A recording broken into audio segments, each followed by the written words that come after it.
آپ کے گھر میں لیڈر پتہ ہے کون ہے؟ جو شکایتی الفاظ نہیں کہتا، جو کہتا ہے اللہ بہتر کرے گا، وہ لیڈر ہے. سمپل، یہ لیڈرشپ کی ڈیفینیشن ہے. جو گھبراتا ہے تو اللہ کے سامنے گھبراتا ہے. آپ کو کیا لگتا ہے نبی صلی اللہ علیہ وسلم روتے نہیں تھے؟ اللہ کے نبی جو ہے وہ کوئی اپنی وہ شو نہیں کرتے تھے، اپنے گریف کو، اپنے غم کو بالکل کرتے تھے، لیکن لوگوں کے سامنے نہیں.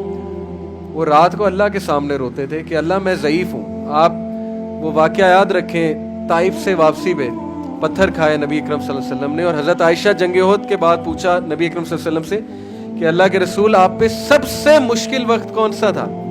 سب سے مشکل وقت. کافی بات جا کے پوچھا حضرت عائشہ صدیقہ نے. تو حضرت عائشہ سوچ رہی تھی کہ جنگ احد جواب دیں گے، کیونکہ انجری ہوئی، مسلمانوں کو لاس ہوا، حضرت حمزہ شہید ہوئے.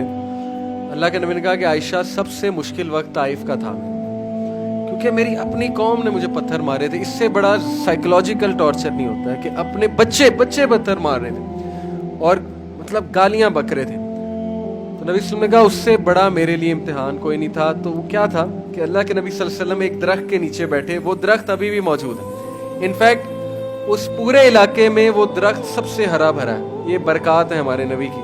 پورے علاقے میں میں نے دیکھا ہے طائف میں وہ درخت ابھی تک موجود ہے. نبی صلی اللہ علیہ وسلم وہاں تشریف فرما ہوئے، روئے، اور روتے روتے ان کی دعا سننے والی ہے. وہ پوری دعا میں کوٹ نہیں کر سکتا، بہت لمبی، لیکن اس کے چند ایک الفاظ سناتا ہوں. اردو میں اس کے الفاظ یہ کہ اللہ میں اپنی کمزوری کس سے بیان کروں، تیرے سوا کس سے کروں. میں ان لوگوں کے آگے جو ہے وہ بے بس کر دیا ان لوگوں نے مجھے. الفاظ ہیں اس دعا کے، اور میرے دشمن مجھ پہ حاوی ہو رہے ہیں، تو اللہ میں کس سے شکایت کروں. اور پھر ساری باتیں کر کے نبی صلی اللہ علیہ وسلم بہت روئے، سارا کچھ بیان کیا اللہ کے آگے کہ میں بے بس ہو رہا ہوں، مجھے لوگ تنگ کر رہے ہیں. اینڈ میں کہا کہ اللہ جب تک تو راضی ہے تو سب ٹھیک ہے. As long as you are pleased with me then nothing else matters. یہ ان کے دعا کا آخر یہ تھا کہ اللہ جب تک تو راضی ہے تو سب ٹھیک ہے.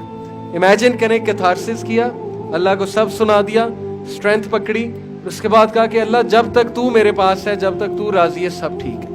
یہ ہوتا ہے لیڈر.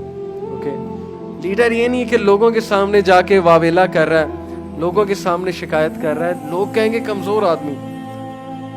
اللہ کے سامنے رونا ہے، ٹھیک ہے، اللہ کے سامنے شکایت کرنی ہے، اللہ کو بتانا ہے کہ میرے ساتھ ایسے ہو رہا ہے. اور یہ نہیں سوچنا اللہ میری سنے گا نہیں. اللہ ابلیس کی پچھلے لیکچر میں نے شیطان پہ دیا، پچھلے بیچ کو میں نے اس میں یہ پوائنٹ بتایا تھا کہ شیطان نے اللہ سے دعا کی کہ اللہ مجھے قیامت تک چھوٹ دے دے. اللہ نے اس کی بھی دعا قبول کی. تو ابلیس کی دعا جب قبول ہو رہی تو پھر آپ کیا سمجھتے ہیں کہ آپ کی گناہ گار ہیں ہم سارے، ہماری دعا قبول نہیں ہوگی؟ بالکل ہوگی. اللہ کے پاس جائیں، اللہ کو بتائیں، لیکن کمپوزڈ رہنا یہ لیڈرشپ ہے. ہمت نہیں ہارنی، ٹھیک ہے، کھڑے رہنا ہے، کمپوزر شو کرنا ہے، مینجمنٹ کرنی ہے، پینک نہیں ہونا ہے. یہ لائیں اپنے اندر. بہت سے لوگ مجھ سے اب سوال یہ کرتے ہیں کہ سر یہ پاسبل کیسے ہے؟ میں بائی نیچر اینگزائٹی ہوتی ہے مجھے. یہ بالکل ایسے ہوتا ہے کہ ایک بندہ کمزور ہے اور سال بعد وہ جم کر کے تگڑا ہو جاتا ہے، تو میں اس سے یہ سوال پوچھوں گا کہ تگڑے کیسے ہوئے، تم تو کمزور تھے، تو وہ کیا جواب دے گا کہ سر ایکسرسائز کر کے، ڈمبل اٹھا کے. تو یہاں بھی مائنڈ کی ایکسرسائز ہے نا. کریں گے تو مائنڈ بلڈ ہوگا نا، کریں گے ہی نہیں تو پھر مائنڈ کیسے بلڈ ہوگا. تیسری چیز آپٹیمزم. آپٹیمزم کیا ہوتا ہے؟ لیڈر آپٹیمسٹ کیسے ہوتا ہے؟ موسیٰ علیہ السلام کو اللہ نے کہاں بھیجا؟ فرعون کی طرف. فرعون سب سے بڑا اژدہا تھا. اژدہے کے تھرو کیا ٹریننگ کرائے کہ موسیٰ تو ابھی اژدہے سے ڈر رہا ہے، ابھی تو اس سے بڑے اژدہے کے پاس جانا ہے، فرعون کے پاس جانا ہے. تو کہا کہ دیکھ موسیٰ، فرعون سے ذرا نرم طریقے سے بات کریں، کیا پتا وہ مان لے.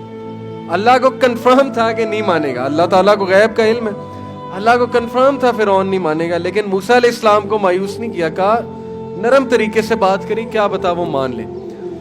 لیڈر آپٹیمسٹ ہوتا ہے. اللہ سبحانہ وتعالیٰ نے موسیٰ علیہ السلام کو آپٹیمزم دیا، ہوپ دی، کریج دیا کہ موسیٰ تو نے ہمت نہیں ہارنی، تو نے اپنا کام کرنا ہے. یہی بات ہے لیڈرشپ. نبی صلی اللہ علیہ وسلم نے ہمت نہیں ہاری، صحابہ کی ہمت نہیں ہارنے دی. کہا شام فتح ہوگا، فارس فتح ہوگا، کس بات پہ روتے ہو؟ یہ ہے لیڈرشپ کی سٹیٹمنٹ. ابن تیمیہ کا ایک کوٹ ہے، انہوں نے کہا what can my enemies do to me؟ میرے دشمن میرا کیا بگاڑ سکتے ہیں؟ if they confine me، اگر وہ مجھے جیل میں ڈالتے ہیں تو یہ میرے لیے سولیٹیوڈ ہے، مجھے اللہ اللہ کرنے کا موقع مل جائے گا. if they kick me out of the country، اگر وہ مجھے ایکسپیل کرتے ہیں کنٹری سے, تو یہ میرے لیے سیاحت ہے, اللہ تعالیٰ کی دنیا پھروں گا. اینڈ اف دے کل می, تو میں شہید ہوں, میں جنت میں جاؤں گا. تو what can my enemies do to me, میرے دشمن میرا کیا کر سکتے ہیں؟ جدھر میں جاتا ہوں میں اپنی جنت ساتھ لے جاتا ہوں. یہ لیڈر کی اسٹیٹمنٹ ہے. ایسی قوم کو کوئی نہیں ہرا سکتا جو اپنی جنت ساتھ لیے پھرتے ہیں, جو اللہ کو ساتھ لیے پھرتے ہیں. اس کو کون شکست دے سکتا ہے؟ کوئی بھی نہیں. تو آپٹیمزم بہت امپورٹنٹ ہے.